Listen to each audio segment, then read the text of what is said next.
I was wondering why I got invited to the conference, and when I submitted my talk, I submitted it called The Beer Game. This talk I've been doing for 8 years now, and it's always been the beer game, so I'm not pandering to the audience by calling it the beer game. It's truly what it is.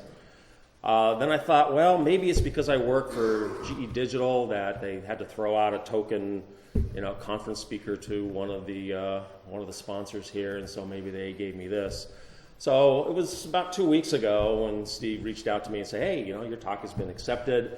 I said, great, it's a 90-minute talk. How much time do I have? He says, you got 30 minutes. So I was in a state of panic.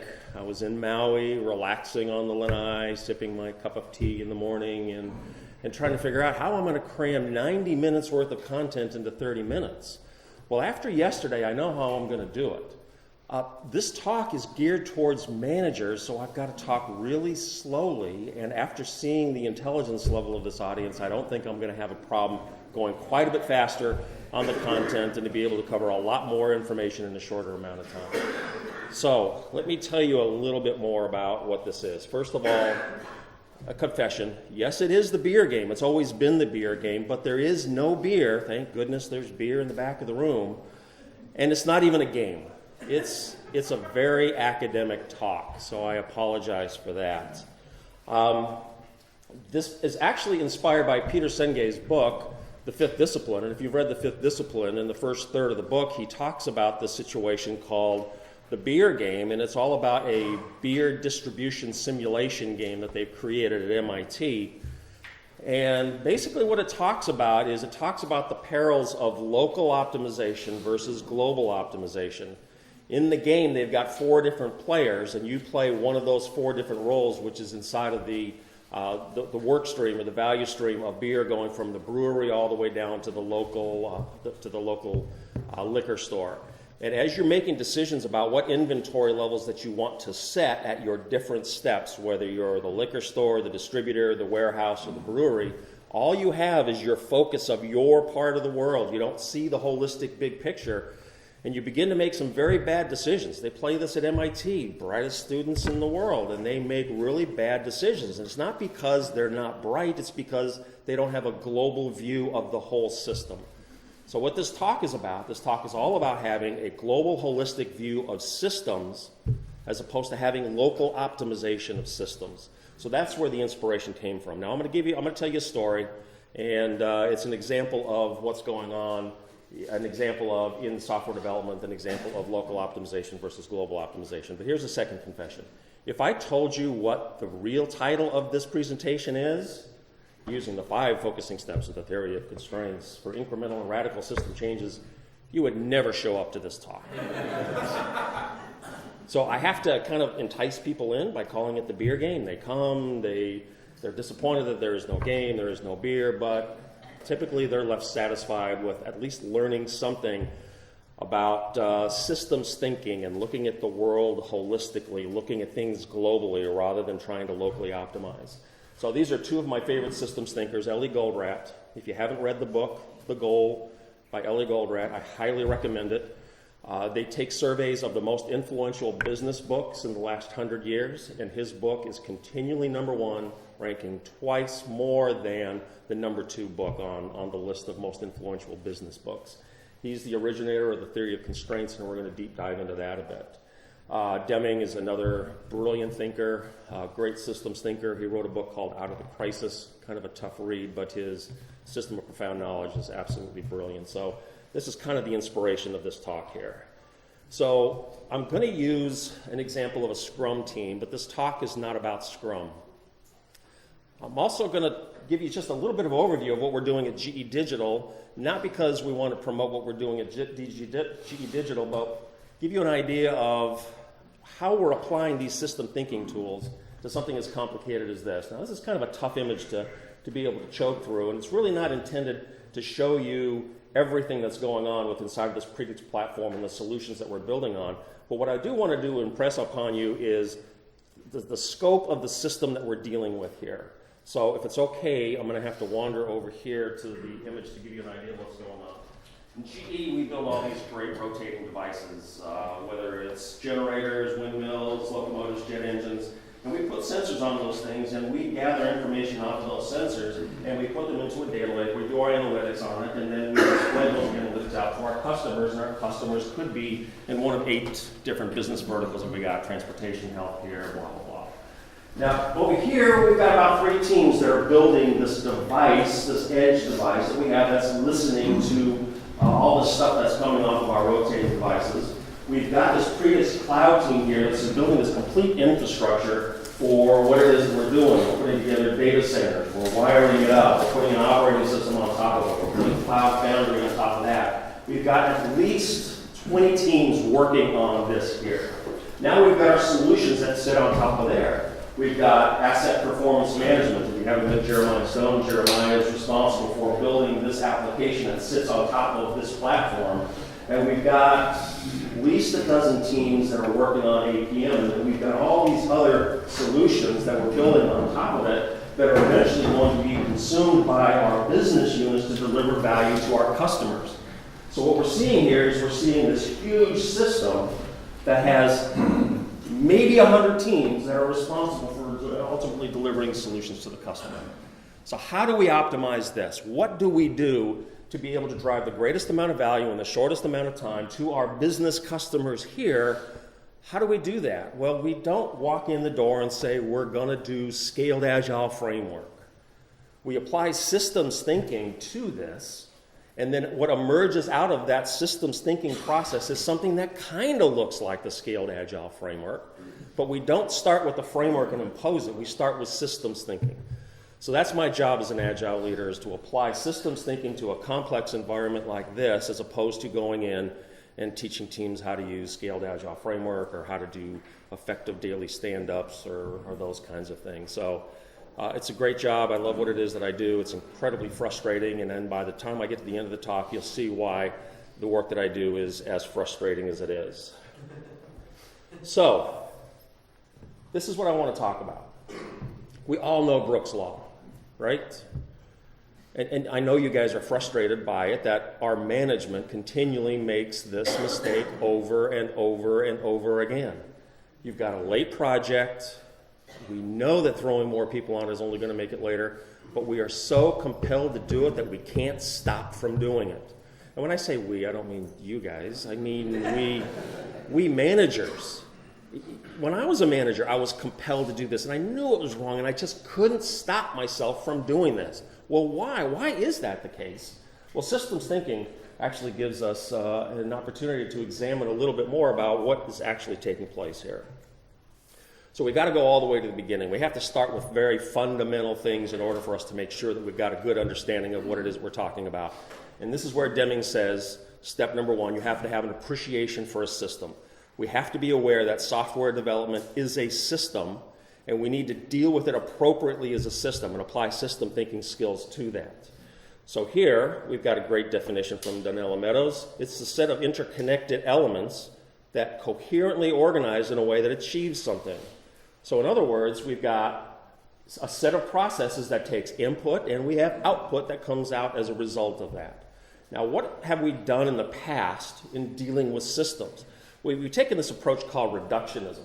And with reductionism, basically what you do is you take your system, you break it down into its basic parts, and you locally optimize each and every one of those parts of the system. You make each one of them operate more efficiently, more effectively. Isn't that the most obvious thing to do? Doesn't that make sense? Well, actually it doesn't, because for some reason, when we pull all this stuff back together, especially in software development, we've got all these localized systems, these systems that have been locally optimized, but our output actually goes down. Why is the output going down as a result of all this local optimization? And we're going to be talking about that here in this talk. So what I'm going to do is I'm going to walk you through the 5 focusing steps of the theory of constraints. And we're going to spend quite a bit of time on 2 and 3, especially on number 3. But this is what Ellie Goldratt came up with. If you haven't read The Goal, I highly recommend it. If you haven't read The Phoenix Project by Gene Kim, who in here has read The Phoenix Project by Gene? Oh, you guys are awesome. Gene Kim was inspired by Ellie Goldratt. He read The Goal 10 times. The last time he read it, he outlined it, he did character development, and he replicated the story and the format and the content of The Goal, but took it out of the context of manufacturing and put it into software development. So if you understand the Phoenix Project, you're going to understand a lot of what's going on in here. But it wasn't until I had an epiphany while sitting on Maui sipping a Mai Tai that number 3 really jumped out at me over the course of the last 2 weeks. So we're going to spend a little bit of time there too. So the 5 focusing steps. There's actually 7 steps. So if you want to hear what the other 2 are, you have to invite me back next year. So the first one is you got to identify where your constraint is. Every system has a constraint. Unless there's a one-step system, you've got a constraint. One thing or the other is going to be constraining your system. And so you have to identify what that is, and that is the thing that you have to break. You have to break that constraint in order to elevate the throughput of your system. So the first thing you got to do is you got to identify that. Well, why worry about the constraint? Well, the constraint is the thing that throttles your throughput. This is the thing that throttles your throughput of the value that you're trying to generate in your system. Now notice everybody else is busy, but busyness doesn't necessarily mean that you're adding value. So we want to focus on value and the thing that's constraining the amount of value. Now if we put effort and energy into something else besides the constraint, you're not really doing anything to increase the amount of throughput in your system. So why focus anywhere else? This is the problem that Goldratt has with total quality management. We don't want total quality management everywhere. We want it in the area where it's going to have the greatest amount of effect so we can elevate the throughput within inside of our system. So the first thing you have to do is you've got to identify where your constraint is. The next thing you need to do is you need to begin to exploit your constraint. Now, it's not a great word, but out of respect for Early Goldratt, I continue to use the word exploit. Now, we're really good in management exploiting our workers, and what do? We make them work weekends, we make them work nights. That's not what Goldratt is talking about. So what Goldratt is really talking about is he says exploit its time. Make sure your constraint is never idle. Always make sure your constraint is 100% busy. The next thing you need to do is make sure you exploit its unique capabilities. You know where your constraint is in the system. You know that your constraint in the Phoenix Project was Brent. Remember Brent in the Phoenix Project? He had some very unique skills and abilities, but you don't want to send Brent into status meetings with management where they have to sit there for 2 hours and just give updates on what's going on. He's got unique capabilities. Don't have him sit in a management meeting. Exploit what he's capable of doing and have other people offload off of him what he's able to do. And then design your system for the throughput, the flow of work that's going through that specific constraint. So that's what we mean by exploiting. It's not taking advantage of, it's making sure that they stay 100% busy. Step 3. This is where it all happens. Subordinate to the constraint. This is where we, as management, are like moths to a flame, and we can't keep ourselves from doing silly things. So what are we talking about here? We say that the constraint needs to be 100% utilized, and everything else within inside of your system has to be less than 100% utilized. You do not want to run at 100% resource utilization on anything except for your constraint. We'll talk more about that. So here's what we're going to do. We're going to go through a simulation of an Agile team, and I'm going to show you an example of a locally optimized decision that somebody made, and I'm going to show you the consequences of that, and then we're going to talk a little bit about now what would you do now that you understand the theory of constraints, what would you do differently, and then we're going to finally come back and take a look at Brooks' Law and say, how are we now going to take a look at Brooks' Law and reinterpret Brooks' Law from a theory of constraints perspective, or actually not reinterpret it, actually describe it from a theory of constraints perspective. So I've got this animation that we're going to be going through of an Agile team, and again, I am not promoting Scrum, okay? I am not promoting this as the ideal workflow. I'm not saying that this is what your team should be doing.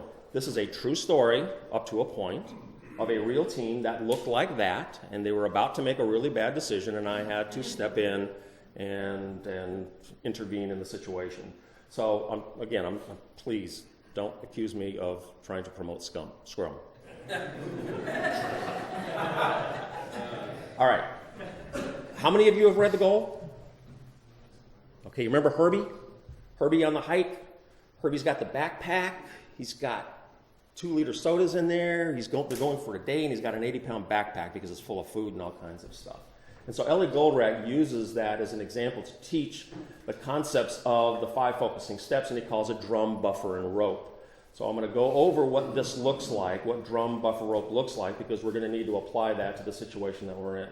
So when we talk about the drum within inside of a system, the drum is the constraint within inside of your system, and because we want to exploit our constraint and keep our constraint 100% busy, and we want to subordinate to our constraint, that's what drives your system. That's the drumbeat of your system. Remember the movie Ben-Hur, and the guys in the back of the boat pounding on the drum there, and everybody is oaring to the beat that they have on that drum. That's what we're talking about here. That sets your cadence. That sets the pace. So that's your drum.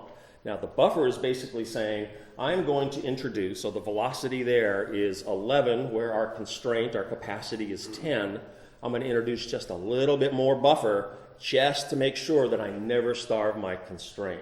So the buffer protects the drum from being starved for work. So we always introduce a little bit more. So in this specific scenario, for this specific Scrum team, we've got 11 user stories that are being introduced into each sprint. Even though we only have the capacity for dealing with 10, we want to have that buffer just in case things go a little bit quicker or whatever. We want to move things a little, we want to have something available for them to work on just in case they get through things a little bit more quickly. So pretty clear, our constraint in this specific scenario is QA, but we're introducing a little bit more work into the system. So the team's velocity is 11 user stories. And what we do with the rope is you tie the rope between wherever your constraint is and whatever your feeding is into your system. So if our constraint were somewhere else, we would move the rope to tie those things in together. The beautiful thing about this is when you deal with WIP limits and lean, you don't have to worry about WIP limits in every single step of your process. You only worry about WIP limits between where your constraint is and the introduction of work into that specific system. Let's talk a little bit more about this specific Agile wall. Our velocity is based on story cards, not story points. I needed to keep this illustration a little bit simpler, so if you've done Agile and you've done story points, we're going to go with an assumption that every user story is approximately the same size, so we can use story count for our simulation. What else here? You can't see it for some reason. When you look at the total number of stories that we've got in the backlog there, I don't know why it's doing this. It's shifted off a little bit. We've got 88 stories in our backlog, okay? If we've got 88 stories in our backlog and we have a velocity of 11, how many sprints is it going to take for us to complete 88 stories if we go through a clip of 11 per?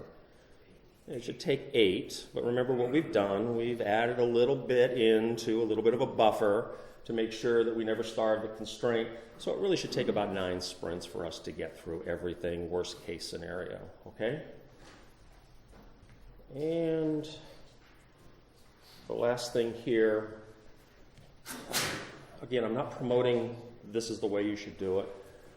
I'd worked with this team for several sprints and we kind of balanced things out. We knew what the right number of people were in each one of these roles, and we knew approximately what their capacity was like. So I'm not saying that this is what your team's capacity should be. This shouldn't even be what your Kanban board looks like.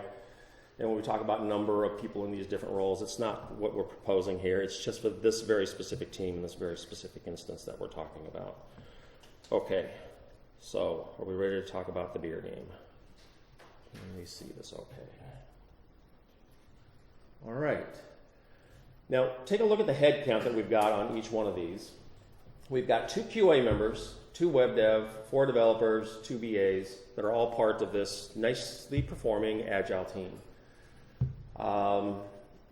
In this team, each one of those verticals that we've got had their own managers. So there was a QA manager, a web dev manager, a development manager, and a BA manager.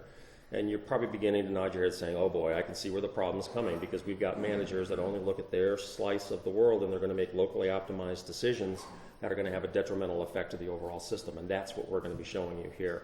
What is that overall effect? So we've got 2 QA, 2 web dev, devs, BAs. And so as we go through here, you see that I'm going to pull the first 11 stories off of my backlog and I'm going to work them across the system. And how many stories did we finish?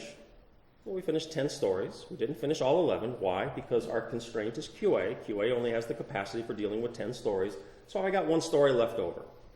So that next story will carry over into the next sprint, and then we'll work on it. And we need to be careful that we don't let too much of that accumulate. But let's see what happens here in the next sprint. Now, did you notice what happened to our web devs here? What our web dev manager decided to do is he said, I got another project that's in crisis. I'm going to go ahead and take one of my web developers, and I'm going to have him work on another project for a couple of sprints. But don't worry, when he comes back, we're going to have both of our web devs work overtime, and they'll catch up on all the work. So what he's done is he's made a locally optimized decision. By the way, he didn't tell anybody else that he was doing this, and this is when I got wind of what he was doing. And when I sat down and then we had a team meeting and we talked about the original beer game out of Senge, and to the manager's credit, I was not even halfway through it. And he says, this is all about me, right? That was my decision. And he got it, and we fixed the problem right away. But this is exactly what happened. He took one of his web devs. And so what's happened to our constraint here? Our constraint is moved. Our constraint is no longer QA. Our constraint is now the one web developer that we had. We used to have a capacity of 12 stories for web dev, but now we've only got one person, so our capacity has been cut in half. But because we haven't been applying drum, buffer, rope, we haven't changed the amount of work that got introduced into the system. Well, you think, no big deal. They're going to work overtime. It's all going to get caught up. We'll be fine. No, you won't be fine. Let me show you why. By the way, I don't know if you can see it down here, but there's a little WIPO meter down there on the bottom. It shows the amount of work in progress. I mean, this is my Flash animation. I'm kind of proud of this, and I want to show it off, and I want you to see how cool that WIPO meter is. Thank you very much. All right, so is Flash programming? That's a whole different talk. Yeah. That's a very existential question. Do you know what a tween is in Flash? Is as you move something between here and here, you change its color and shape. There's like 600 tweens in here to move these things across the board. I don't think that's programming, but it looks pretty cool. Okay, so here's what we're going to do. We're going to go ahead and we're going to have the team as it is. We're going to go through this whole scenario as if we didn't know anything about drum, buffer, and rope or theory of constraints. And we're going to see what ends up happening here. So as I hit the continue, we're going to see that, well, we got 7 stories done. Well, if our constraint is 6, why did we get 7 done? Well, we got the 6 that could get through web dev plus the 1 that we had from the previous iteration that carried over. So you can see the work that we got done in that previous sprint. We got 7 stories done, but you're seeing that some work is starting to build up, some inventory is starting to build up inside of web dev. Well, this happens again. We introduce 11 more stories. This time we're only able to get 6 done because we didn't have any inventory or buffer built up in front of QA. And now we've only got 6 stories that we accomplished in that sprint. And now you can see that we got 10 stories that have now backlogged into web dev, but don't worry, we're going to work overtime. Everything's going to be okay. Well, we do it one more time. The guy's been gone for 3 sprints. And once again, we only got 6 stories done. And now we've got 15 stories backlogged with inside of web dev. You might start getting a little bit nervous here. You see what's starting to happen. We deliver 10, then 7, then 6, then 6. Have you noticed that overall, the total amount of work that we're accomplishing, our losses are accumulating? The funny thing about systems, losses will accumulate, but gains never do. And we think we're going to put some gains into the system, but we're going to see that it just doesn't work. So here's what happens. He comes back, and now we've got web dev 2 guys plus because they're both working overtime, they're both doing 60-hour weeks. And now they've got the capacity for doing 18 stories. Wow, our constraint has moved back to QA. They can do 18 stories. They're going to burn through that backlog. Everything's going to be great, right? Well, no, not everything is going to be great because look what ends up happening. We still only deliver 10 stories. There are no gains in the overall system. We didn't address the constraint. We elevated something else besides the constraint, so we only got 10. We're never really going to be able to get more than 10 done, so our gains are not going to be able to accumulate in this system. And look what's happening now is, whoa, I do not want to go to that meeting.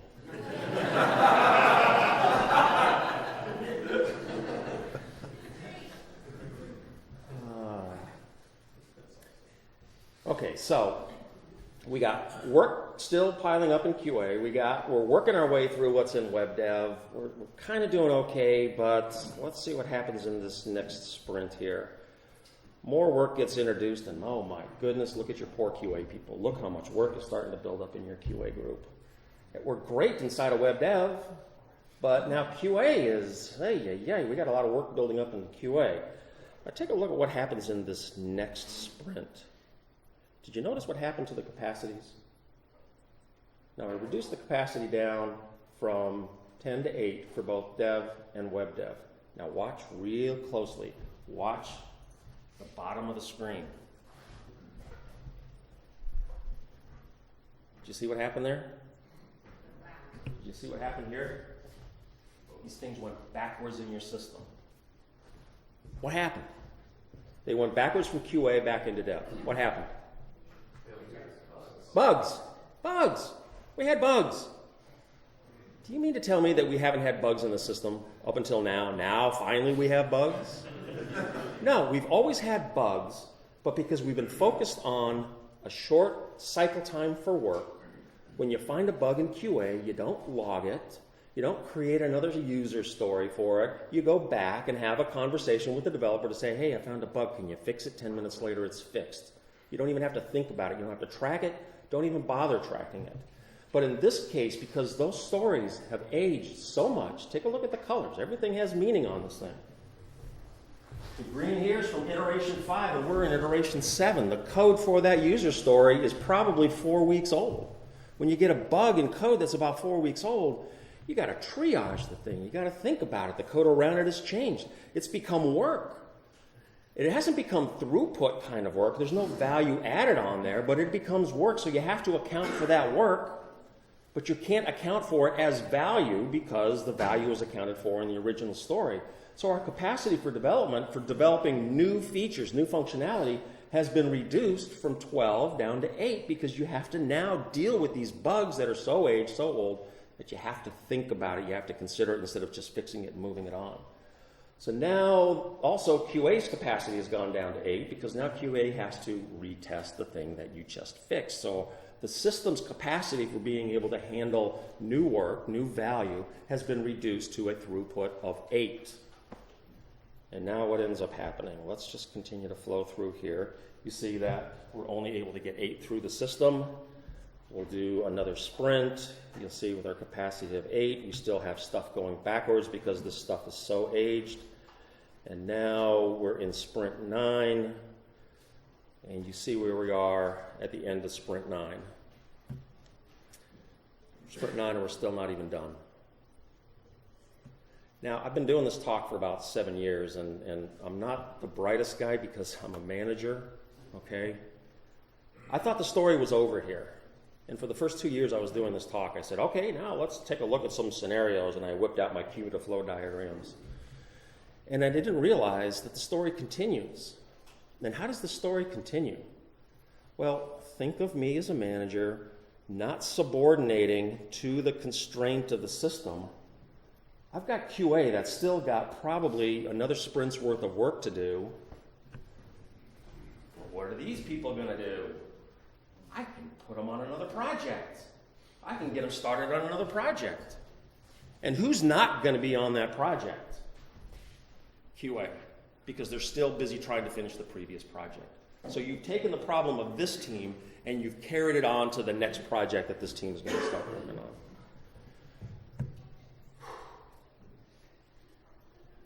Man, I was such a bad person when I was a manager.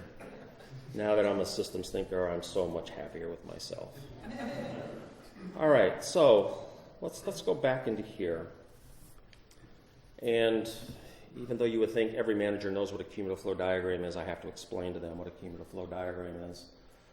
This is basically showing the different states of the stories that we've had as it goes from iteration to iteration. So our x-axis is the number of iterations, and you can see that the yellow area is the slope of the work that's actually getting completed. If nothing went wrong and we did everything that we were supposed to, you'll see that we've got a gradual increase of one story per sprint that goes into QA, assuming that nothing changes in the system, and we get done somewhere between 8 and 9 sprints. Okay, so that's the cumulative flow diagram. Let me show you the cumulative flow diagram of what it is that we were just witnessing in the scenario that I just gave you. Here we see that work was building up inside of the web devs cube here. That's the widening of this finger inside of this cube with a flow diagram. And then as this reduced, you see that the inventory got moved over to QA. And if you look to see how far out this goes out beyond 10 sprints in order for us to be able to complete all the work. Now, there's some scenarios that we could, there's some scenarios that we can run through, and I'm only going to show you one scenario. Oh no, Steve, what did I do? That's a good question. Peter 2, no input. Oh, right at the grand finale. Did you try pulling the toggle? Pull it out and back in again. I accidentally bumped this. Oh wait, there you go. Whoop. Don't move. There we go. You're good. Thank you. You guys are a great audience. What this is showing is if we would have applied the drum buffer rope to this, if we would have had the internal substance, the fortitude to be able to say, I am only going to introduce 7 stories into my flow when we had the web dev be our constraint of 6, look how long it would take to get everything done. It actually takes less time. It only takes 10 sprints to get everything done if I would have just done drum buffer rope here. And the beautiful thing about this, nobody worked overtime. Nobody works overtime, and it took actually less work than having somebody work overtime and not applying drum buffer rope and us not applying the subordinate everything to your constraints. So it's a beautiful thing, but it's an incredibly hard thing to do as a manager. Okay, let's go back to Brooks' Law and let's talk about Brooks' Law again. Why is Brooks' Law so true? Let's use the 5 focusing steps to talk about Brooks' Law. Well, the first problem that we have with Brooks' Law is when we have a project that's running late, we never look to see where the constraint is. We never do number 1. We just assume that the constraint is developers. But we don't do any analysis of our system to say, is it true that our constraint is developers? It's quite possible that your constraint might be the people that are writing the requirements, and the requirements aren't really very good, and so they have to rewrite the requirements, and then there's just too much churn there. So if you don't know where your constraint is, you start throwing resources at this project, you're not addressing where the root cause problem is. The second problem is we jump immediately to number 4. Number 4 is elevate the constraint. Elevate basically means buy more, get more resources.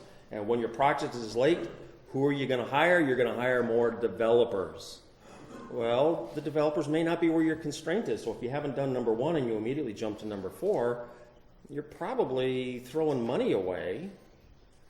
And the worst thing about number 4 is if you bring more developers onto a late project, who's going to train them? Probably where your constraint is, which is number 2. And now you're taking your constraint, the thing that is constraining your system from generating more throughput, and you're asking them to train new people on the project, so you're choking your capacity by not exploiting your constraint, but rather taking your constraint and using them to train up new people on your team. So what I'm hoping that you're going to be able to do is take these ideas of the theory of constraints and apply them in the situations that you're working in, and begin to look at the world a little bit differently. Look at the world in terms of throughput and where is the constraint within inside of your system, and then identify the constraint, exploit, subordinate, beware going to elevate too soon. Eventually you will have to elevate your constraint. You'll be able to exploit and subordinate only so much. But then when you get to number 5, you've broken your constraint. Remember, every system has a constraint. It's going to move somewhere else. And so you're going to need to find out where that new constraint is, and then you're going to have to go back through the cycle all over again. Now this is only 30 minutes of a 90-minute talk that's part of a 3-day systems thinking course that we're putting together at GE. So there's more to talk about here. There are some assumptions that I've made in here that you folks are probably saying that, well, you know, my simulation here is a little bit too simplistic, and it is. remember who my audience normally is. It's not bright folks like you, it's managers like me that are a little slow at picking this up. But we need to talk a little bit more about in a real world situation, when you have user stories, every user story is unique and different. And the amount of work that's required on every user story is different. Some stories require a lot of development and little QA. Some require very little development and a lot of QA. So things are constantly fluctuating in terms of where your constraint is. On any good Scrum team, your constraint moves daily. Every day your constraint is going to be in a different place as work is flowing through your system. So how are you going to know where your work is?